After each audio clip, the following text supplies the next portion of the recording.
Hi everybody. Welcome to honey stories. నేను మీ లక్ష్మి. 'అసుర love and war' 8th episode యార్.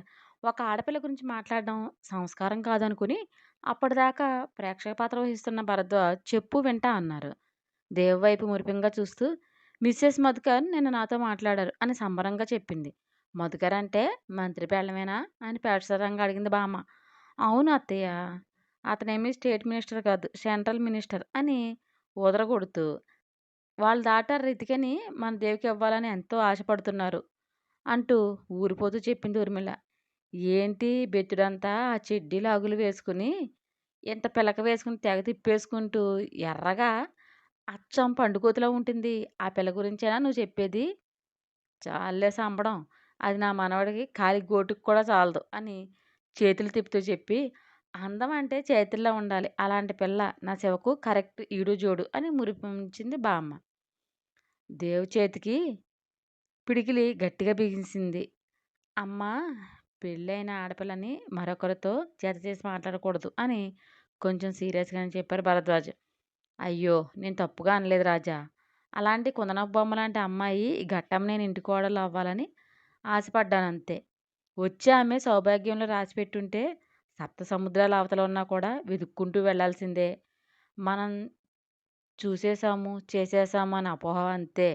నడిపించేది ఆ లయకారుడే, నడిచేది మనం అని అంది బామ్మ. ఎర్రబడిన మొహంతో ఫులిష్గా మాట్లాడుకున్నాని ఫెట్ గుడ్ అనేది అంతా ట్రాప్. అదంతా మూఢనమ్మకాలు. నేను అసలు నమ్మను అన్నాడు దేవ్.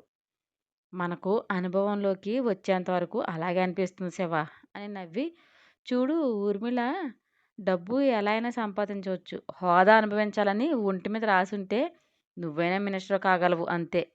ఎవరో గొప్ప అంటూ సంస్కారం, కుటుంబం విలువ తెలియని అమ్మాయిని ఇంటి కోడలుగా తెస్తే నేను ఒప్పుకోను.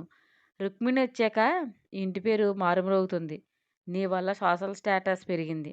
అలా శివ భార్య దేవ్ వల్ల, దేవి భార్య వల్ల ఈ వంశగౌరవం రెట్టింపు అవ్వాలి అంతే అని.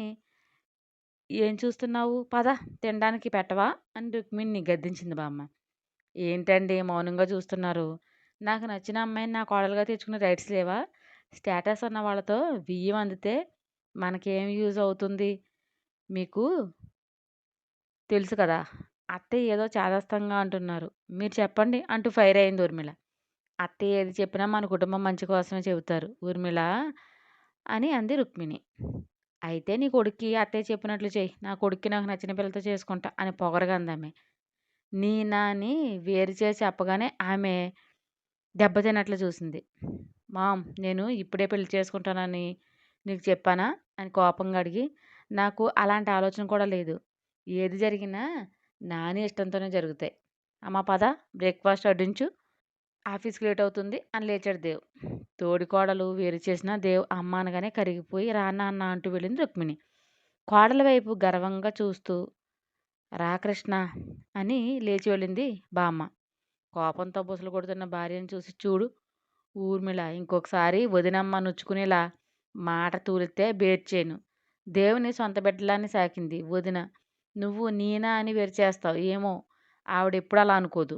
నీ కొడుక్కి పెళ్లి చేయాలని ఆశపడ్డం మంచిదే. పెద్దవాడు ఉండగా చిన్నవాడికి ఎలా చేస్తాం అనే మినిమం సెన్స్ లేదా నీకు అని స్మైలింగ్ ఫేస్తో వార్న్ చేసి వెళ్ళారు భరద్వాజ్.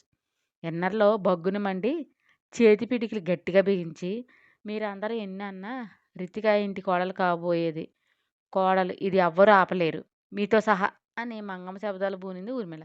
బ్రేక్ఫాస్ట్ చేశాక ఎవరి పనుల్లో వాళ్ళు ఉండటం చూసి చైత్ర రూమ్లోకి వెళ్ళాడు దేవ్. హ్యాండ్స్ ఫోల్డ్ చేసుకుని తల వెనక్కి వాల్చి కళ్ళు మూసుకుని సోఫాలో కూర్చున్న చైత్రని కొన్ని క్షణాల పాటు అలాగే కన్నురెప్ప కొట్టకుండా చూశాడు.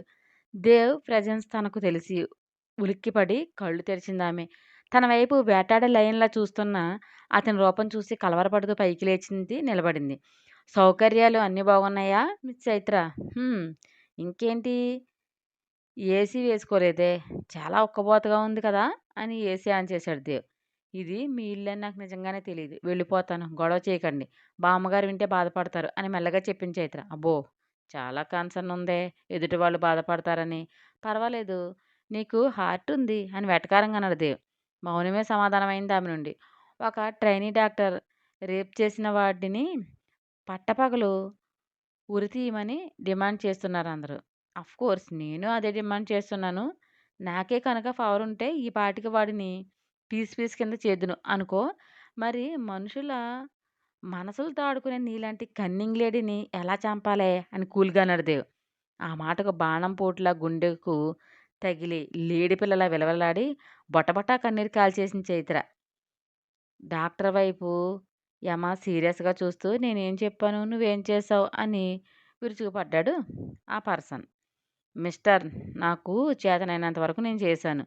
ఇంకో 2, 3 షాక్ ట్రీట్మెంట్‌లిస్తే వేదాంత్ పూర్తిగా పిచ్చివాడవును. మధ్యలో ఆమె ఎవరో అడ్డం పడి ప్లాన్ నాశనం చేసింది.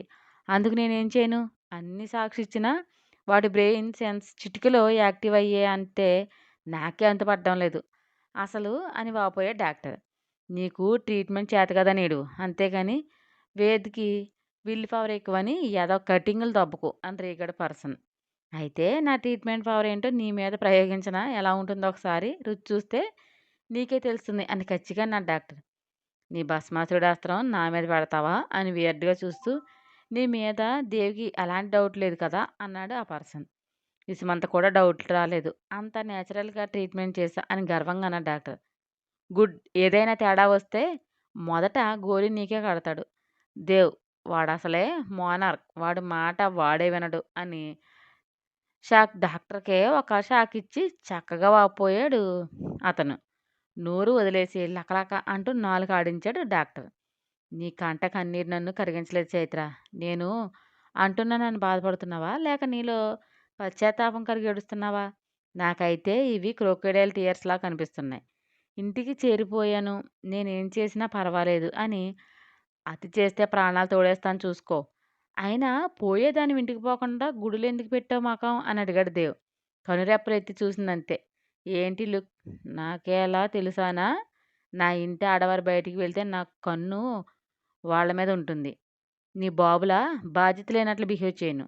చురుగ్గా చూస్తూ నన్ను అంటున్నావు కదా! మధ్యలో మా నాన్న ఏం చేశారు? అని కోపంగా అంది. ఏ అంత పొడుచుకొస్తుంది రోషం? పగలో వేషం, నైటో వేషం వేసే నీకే అంతుంటే నాకెంతుండాలి? లాస్ట్ మంత్ డేట్ చెప్పి అప్పుడు నువ్వెక్కడున్నావు? అని షార్ప్ లుక్‌తో అడిగాడు దేవ్. ఎక్కడుంటాను? ఇంట్లో ఉంటా అని విసుగ్గా చెప్పింది. అచ్చా! మరి ఈ డిస్కోథేక్‌లో ఊగేది నీ అంతరాత్మ అని ఫోన్ ఆన్ చేసి వీడియో ప్లే చేశాడు దేవ్. అది చూసి చైత్ర కళ్ళు తాటికాయలంత సాగాయి. ఫోన్ ఆఫ్ చేసి క్రోధంతో ఎర్రబడిన కళ్ళతో నువ్వు వేసే ప్రతి అడుగు నాకు తెలుసు. ఏ క్షణాన ఎక్కడ ఏం చేస్తున్నావో చెప్పనా? అని లయన్‌లా గర్జించాడు దేవ్.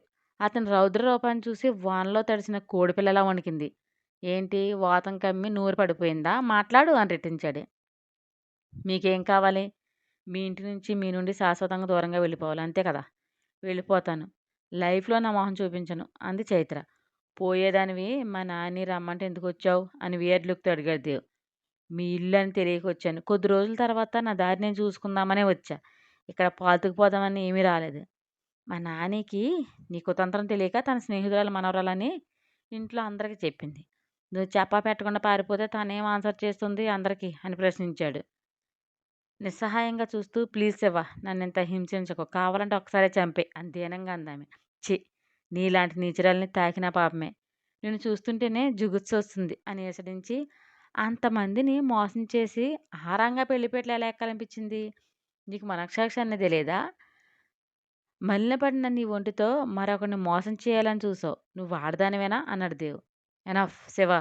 ఒక అమ్మాయితో మాట్లాడే పద్ధతి ఇది గాదు. ఈ రోజుల్లో ఎవరి ఎంజాయ్‌మెంట్ వాళ్ళు వెతుక్కుంటున్నారు.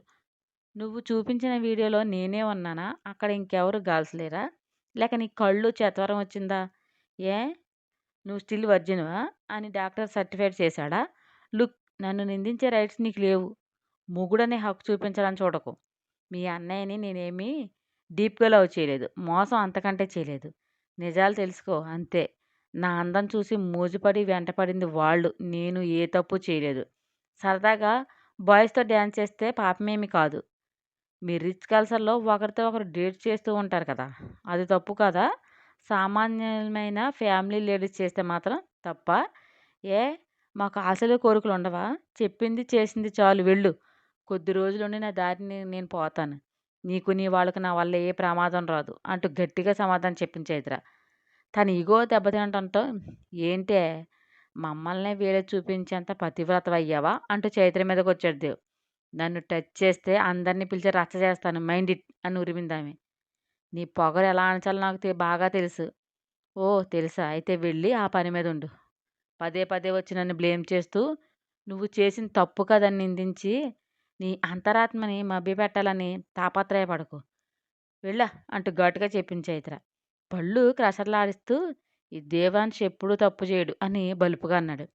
Is it good. మీ నాన్నమ్మ గారు అదే అనుకుంటున్నారు. ఆవిడ నమ్మకాన్ని వమ్ము చేయకు. ఆవిడ నిన్ను ఏదో ఎవరెస్ట్‌లా ఊహించుకుంటున్నారు. నీ ఆటో వాళ్ళ వేషం గురించి తెలిస్తే తట్టుకోలేరు. నీలో దాగిన మరో మనిషి గురించి ఆవిడకు తెలియనివ్వకు. నువ్వు ఇక్కడే ఉంటే ఎవరైనా చూస్తే నిన్ను తప్పు పడతారు. నన్ను కాదు. ఇక దయచేయి అని డోర్ వైపు చూపించింది. బుసలు కొడుతూ విసురుగా వెనక్కి తిరిగి వెళ్ళిపోయాడు దేవ్. వెళ్ళి డోర్ లాక్ చేసి అక్కడ కింద కూర్చుని ఏడ్చేసింది చైత్ర. ఆఫీస్‌లో దీర్ఘంగా ఆలోచిస్తూ రైలింగ్ చైర్‌లో ఊగుతున్నాడు దేవ్. డోర్ నాక్ చేస్తూనే డోర్ ఓపెన్ చేసి లోపలికి రావచ్చా? అన్నాడో పర్సన్. అతన్ని చూసి కూడా పట్టించుకోలేదు దేవ్. Hello sir. మొహం ఏంటా అలా గండు పిల్లలా పెట్టావు? అని ఎదురుగా చైర్‌లో కూర్చున్నాడు ఫ్రెండ్ అయిన జైన్. జయ విసిగించకు మూడేం బాలేదు అని మొహం చిట్లించాడు. జయ అని పిలిస్తే ఆడపిల్లననే ఫీలింగ్ కలుగుతుందిరా. నీకు దండం పెడతా అలా పిలవకు అంటూ చేతులు జోడించాడు జైన్. ఐబ్రో అప్ చేసి ఓ అచ్చా అలాగా సరే జయ పిలవనులే అని కావాలని కవ్వించాడు దేవ్. ఉడుక్కుంటూ నీకు కంత్రి బుద్ధి తెలిసి కూడా వాగాను చూడు. నాకు బుద్ధి లేదు అని చెంప మీద తట్టుకుని గుర్రుగా చూశాడు జయన్. లేట్ క్యాచ్ అని పెదవి విరిచాడు దేవ్. ఏంటి దీర్ఘాలోచనలో ఉన్నావు? ఎవడికి పెట్టావేంటి టెండర్ అని రిలాక్స్ అవుతూ అడిగాడు జయన్. నీకే అని గన్ షాట్ సమాధానం వచ్చింది దేవుని నోటి నుంచి. అదిరిపడి అదేంటి బావా నేనేం చేశాను అంటూ బలిలా గుడ్లు మెటకరించాడు జయంత్. రేయ్ కాలు ఉన్నవాడి దగ్గర జోకులు వేయకూడదు రోయ్. ఆన్సర్ ఇలాగే వస్తుంది అని కళ్ళు ఎగరేశాడు దేవ్. బుద్ధి గడ్డి తిని వేశాంలే కానీ చిన్నగా చెంప మీద తట్టుకుని బాగా నీ ఈగో సాటిస్ఫై అయింది అని పళ్ళు నూరాడు జయంత్. మరీ నూరక అరిగిపోతాయి. కక్క ముక్క తినలేక అవస్థపడాలి. నీతో నేను వాదించి గెలవలేను గానీ అవును పెదబావేడి ఈ మధ్య అసలు చూడలేదు. అన్నయ్య లేడు వేరే కంట్రీ వెళ్ళాడు. అవునా ఏ దేశం ఏంటి? ఎందుకు? ఎందుకంటావేంటి? యూరప్ కంట్రీస్ అయితే పెర్ఫ్యూమ్‌లు అవి తెప్పించుకోవచ్చు కదా! అందుకు అని టెక్కించాడు. అవి ఇక్కడ దొరుకుతాయి. నేను పేనా చేదనని మనీ ఖర్చు చేయాలంటే పిల్ల చచ్చిన కూతురు ఏడుస్తా అని ఏడుపు. మరీ పొగడకు బావా! సిగ్గాయే అంటూ మునిపంటి కింద వేలిపెట్టి కొరికాడు. ఏరా దీన్ని సిగ్గంటారా? అని ఎగాదిగా చూసాడు. అదేంటి బావా పుసుక్కున గాలి తీసేసావు. సిగ్గాలే కదా పడుతుంది మూవీ హీరోయిన్. ఓర్ని అసలు నువ్వేమైనా బాలీవుడ్ బామ్మ అనుకుంటున్నావేంట్రా? ఇన్ని హొయిలిపోతున్నావు. ఇలా తగలడ్డావా ఆఫీస్‌లో పని పాట ఏమీ లేదా ఏంటి? పని బోలెడుంది పాట అంటూ పెదవి విరిచాడు జయంత్. ఏమిరా జయ నీ వల్ల సమాజానికి ఉపయోగం అంటూ మూవీ డైలాగ్ ఎత్తుకున్నాడు దేవ్. పొమ్మనకుండా పొగబెట్టడం అంటే ఇదే ఏంటో తెలుసా? గుర్రుగా చూశాడు. అంటూ పెదవి విరిచాడు దేవ్. ఇదే అని కరిసి పోరా అనొచ్చు కదా! ఇలా సెడైలు వేయడం ఎందుకు? ఏదో బావగాడు ఎండాడో, పండాడో చూసి పోదామని వస్తే ఇదా నువ్వు చేసే మర్యాద? నేను హర్ట్ అబ్బా! రా బయటకు తీసుకెళ్ళి నన్ను ప్యాంపర్ చేసి నా హార్ట్‌కి మంది అన్నాడు జయంత్. స్టోరీ మీకు నచ్చినట్లయితే ఒక లైక్ ఇచ్చి కామెంట్ చేయండి. Please share and subscribe buddies.